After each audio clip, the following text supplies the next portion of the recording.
Assalamualaikum warahmatullahi wabarakatuh. Perkenalkan, nama saya Muhammad Arifianto. Saya di sini akan mempresentasikan hasil simulasi sistem dinamik menggunakan Vensim untuk menyelesaikan problematika yang ada pada CV Trivianjaya. Baik, saya isi share screen ya. Baik, bentar.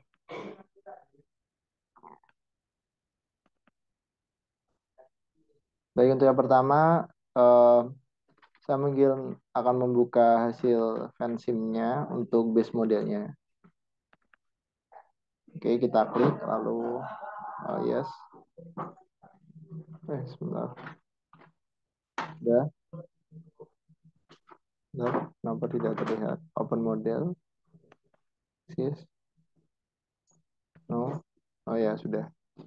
Baik, setelah kita buka, jadi saya jelaskan dulu sebentar. Untuk CV Trivengia sendiri adalah suatu perusahaan yang menangani tentang produksi dan distribusi, juga termasuk pemasaran. Jadi produk herbal, seperti itu.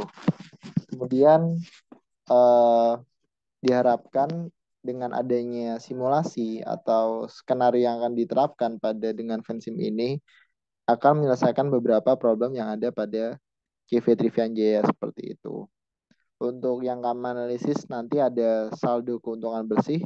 Jadi diharapkan nanti dengan skenario yang ada, dengan kebijakan yang ada akan meningkatkan rata-rata keuntungan bersih tiap harinya seperti itu. Mana ada rasio pemenuhan ini untuk jadi sebelumnya di CV Trivianjaya sendiri terdapat 3 gudang lokal yang berada di Tulungagung, Surabaya, dan Jakarta. Itu harapannya rasio pemenangnya itu mendekati 1 atau permintaan dibanding dengan stok yang tersedia itu sama gitu. Kemudian ada lagi yaitu gudang induk. Ini adalah kami harapkan juga dievaluasi pada gudang induk ini hasilnya cenderung statis, yaitu tidak terjadi misal kurang stok atau seperti apa gitu. Kemudian ada akumulasi merumahkan dan mempekerjakan kembali. Jadi kan namanya perusahaan bisa jadi mereka merumahkan pegawai karena jumlah stoknya melebihi dan mempekerjakan kembali ketika kurang. Itu kami harapkan nilainya semakin sedikit atau kalau bisa tidak ada yang dirumahkan atau dikerjakan pekerjakan kembali seperti itu. Oke, baik. Sebelumnya kita ini yang base model. Base model ini terdiri untuk waktunya sendiri range-nya itu 30 hari. Kita bisa klik ini run simulasi simulate. Klik sebentar. Kita save dulu mungkin. Base model.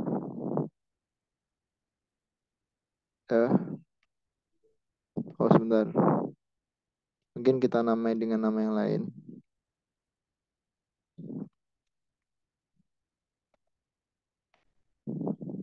Baik, setelah kita run, dapat kita cek. Ini, ya ini tadi modelnya sama ya, tertindih. Jadi hasil dari base model sendiri seperti ini hasilnya. Untuk keuntungan. Ini jadi untuk keuntungan pada hari 30 sekitar, ini sama ya ini. Tadi keran aja karena nggak bisa. Hasilnya sekitar 17 jutaan. Jadi perharinya ya 17 juta bagi 30 seperti itu. Kemudian ada rasio pemenuhan di Tulungagung. Ini seperti ini hasilnya ya cukup bagus. Ini masih menggunakan sistem lama, jadi kayak kami nyetok ke gudang 3 gudang ini untuk yang 80% stok dari gudang itu kami kirim ke Tulungagung, 10%-nya ke Jakarta dan 10%-nya ke Surabaya seperti itu. Ya makanya dapat terlihat di sini lebih ya tidak mendekati 1 karena stoknya sedikit memang seperti ini. Ini yang sudah ada seperti itu. Kemudian ini untuk gudang induk kita cek seperti apa. Ya ini hasilnya. Jadi kita nggak tahu kedepannya seperti apa, belum kita skenario kan. Dan untuk akumulasi merumahkan pegawai, ya ternyata terjadi ya, merumahkan dan mempekerjakan. Ya karena stoknya kadang berlebih, kadang kurang dan sebagainya. Ya, ini yang kita coba untuk cari solusinya seperti itu. Oke, mungkin cukup ya di sini. Kemudian kita lari dulu ke skenario. Jadi nanti akan ada 7 skenario plus satu base model. Maksudnya base model tadi kan 30 hari, kita tarik sampai 1 tahun tanpa ada kebijakan baru atau policy yang baru gitu. Kita cek bagaimana hasilnya. Dengan 7 skenario, di skenario 1 itu ada rasio pengiriman tuh dilakukan, kebijakan barunya itu rasio pengiriman bergantung permintaan. Jadi nggak pakai yang tadi 0,8 80%, 10%, 10%, tapi nanti based on demand gitu. Ini ada program gratis ongkir kita terapkan pada skenario 1. Dan ada broadcast pelanggan untuk skenario 1 dilakukan, dan seterusnya ini ada variasi dari ketiga kemungkinan yang ada seperti itu. Oke, kita run dulu yang skenario. Dapat terlihat ya.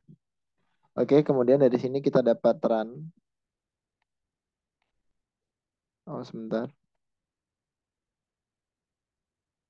Sebenarnya ada kendala ya. Coba kita namain dulu base model. Ya ini nggak tahu kenapa. Ya nggak apa. Ini base model satu sama base model ini sama kok. Jadi ya dapat, biar hanya agar bisa simulasi saja seperti itu. Oke. Oke, dapat terlihat ya hasilnya. Jadi nanti akan muncul beberapa dari skenario tadi akan diperoleh perbedaan. Jadi untuk 0 sampai 30 kan sama karena sudah berlalu. Kemudian ke depannya akan terjadi perubahan tergantung arah kebijakan yang sudah ditetapkan seperti itu. Yang paling tinggi terlihat yang skenario 1 untuk keuntungan bersih. Skenario 1 ya. Iya, seperti itu. Kemudian sebentar kepencet.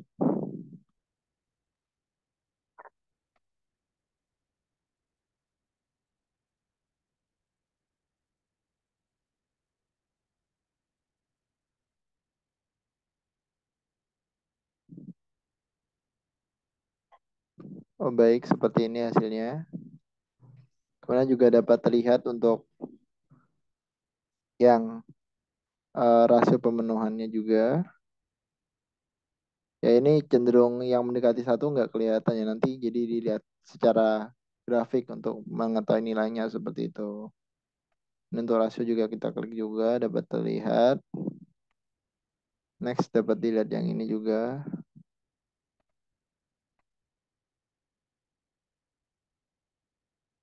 Oke. Kemudian untuk gudang Indo kita dapat running. Ya dari keseluruhan model cenderung sama ya, tidak ada kenaikan. Tapi untuk lebih detailnya yang mendekati paling sedikit tersisa di gudang itu dapat dilihat nanti pakai Excel atau fitur yang lain mungkin di rata-rata seperti itu. Nanti akumulasi ini mempekerjakan kembali lagi itu ya ini paling jelek karena terjadi keluar masuk paling banyak, dan yang paling bagus sangat sedikit, sedikit yang terjadi keluar masuk seperti itu. Baik, mungkin itu ya untuk simulasi pada fansimnya. Saya rasa untuk sementara cukup. Saya tutup. Wassalamualaikum warahmatullahi wabarakatuh.